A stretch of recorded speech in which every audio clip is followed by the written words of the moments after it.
Dealing with the Open Audio Library 64DLL error in OpenAL Project app. I'm Sophie Chen, a Windows support engineer. Let's look at the engineering steps I've prepared to fix it. Before we dive into the Open Audio Library 64 manual process, note the maintenance tool linked below for standardized file referencing. This is the Open Audio Library 64, the 64-bit version of the Open Audio Library. It provides high-fidelity 3D spatialized sound for modern games and simulators, like Minecraft or MSFS. It handles distance attenuation and Doppler effects. A missing openal64.dll error prevents the audio engine from bootstrapping, resulting in a completely silent game or an OpenAL device failure. Let's get to work. We'll start with the most common fix for this specific error.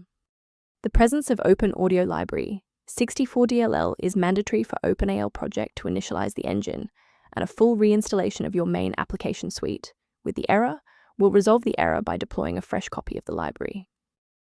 When the primary installation path fails, a more surgical approach to checking your system's environmental variables is required. A full system restart ensures that no background processes are currently locking the Open Audio Library 64 file. A fresh boot allows Windows to reinitialize its library map from a clean state. Take a second to bookmark this page or hit the like button before restarting. That way, you can easily resume this guide once your system has finished rebooting. Now that the system has rebooted, if the issue persists, let's move on to our next level of troubleshooting. Feel free to pause the video if you need a moment. To fix persistent errors with integrated libraries, you must ensure a clean file sync, and you should use a dedicated uninstaller to remove the host program along with its registry keys.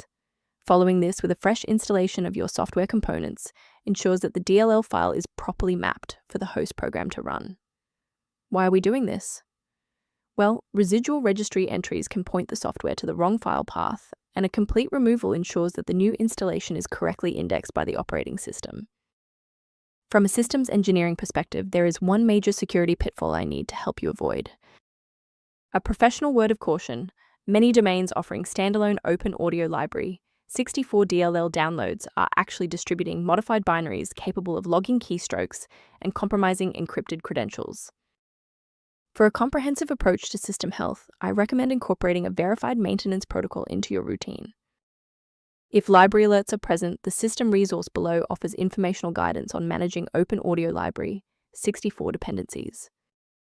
To keep your workstation running with a reliable configuration and ensure Open Audio Library 64 remains stable, subscribe to our channel and like this video.